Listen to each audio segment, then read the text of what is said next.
The movie begins in a factory that looked like it came straight out of a labor chaos competition. Hundreds of workers were protesting for better wages and less discrimination. Amid all the commotion, the factory boss grabbed a microphone and called for union representatives to negotiate. And guess what? It worked.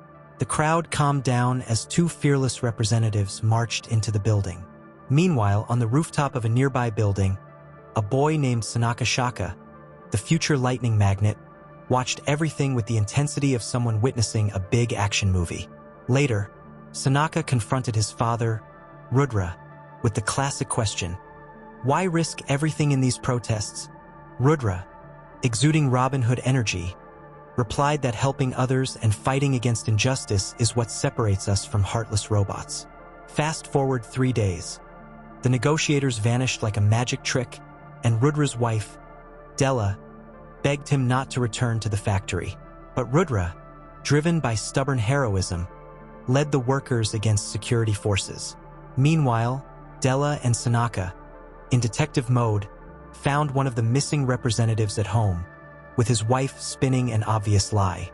Realizing it was a trap, Della rushed to warn Rudra but twisted her ankle. She sent Sonaka to the factory, where the boy arrived just in time to see his father being stabbed by a traitorous worker. Tears, heartbreak, and then Sonaka screamed so loudly that a lightning bolt struck him as if Thor was trying to recharge his phone. Years flew by, and Sonaka's life took a dark turn.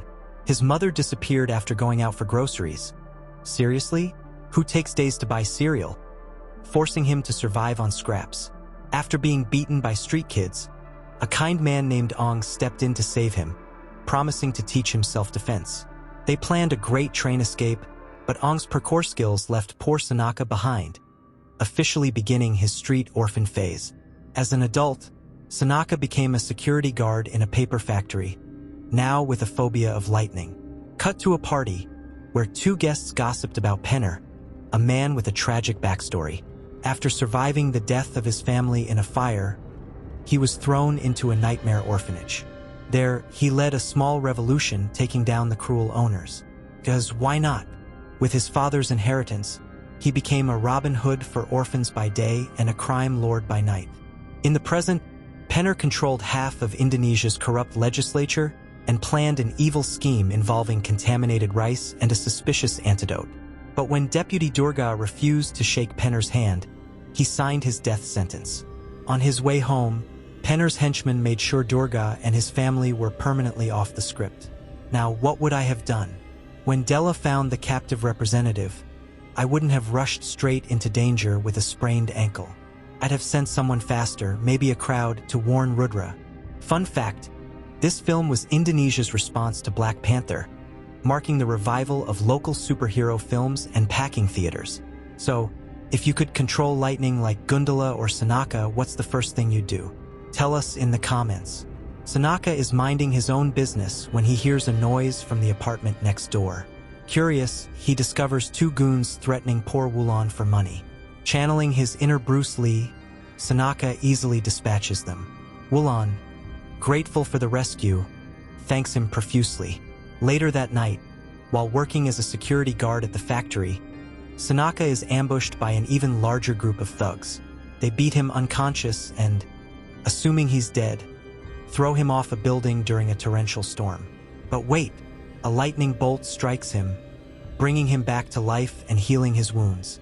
The next day, at the market, Sonaka sees Wulan planning with the vendors how to defend themselves against local thugs.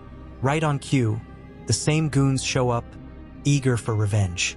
This time, supercharged with his new electrical powers, Sonaka quickly defeats them. Wulan, clearly impressed, invites him to join the resistance. But Sonaka, ever the reluctant hero, refuses and goes back to work. Predictably, the thugs retaliate by setting the market on fire. Wulan confronts Sonaka, guilt-tripping him.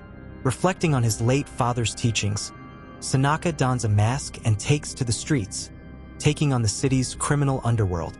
During one of his vigilante escapades, an unknown assailant stabs him and steals a sample of his blood.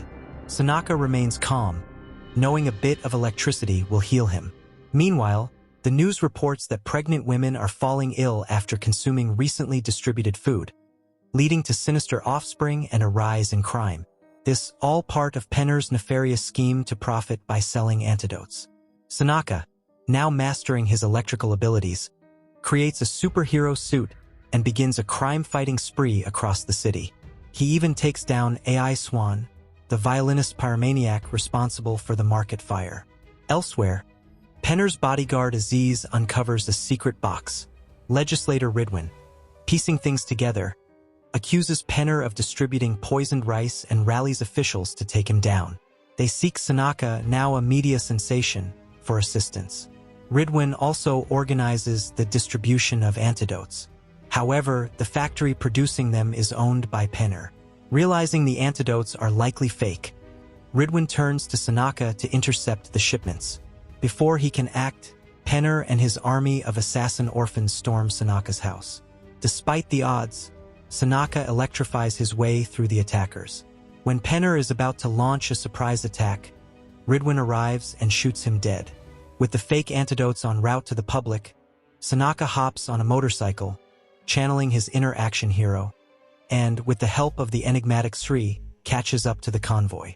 Using his powers, he destroys the tampered antidotes, averting a public health disaster. In a twist, Penner's associate Ghazal discovers an ancient tomb and, using drops of Sonaka's blood, resurrects Ki Willawuk, a medieval warrior. Ghazal informs him about Sonaka's rise, referring to him as Gunda. The movie concludes with Ki Willawuk ordering Ghazal to gather an army of assassins, setting the stage for an epic showdown. If I were in Sonaka's electrifying shoes, I might reconsider turning down Wulan's initial plea for help. After all, teamwork makes the dream work, and maybe the market wouldn't have ended up as a bonfire. An interesting point to consider: the film skillfully blends traditional superhero elements with Indonesian cultural aspects, offering a fresh perspective on the genre. Before you go, don't forget to subscribe to the channel and leave a like to support us. Check out this video on the screen. I guarantee you'll love it. See you there.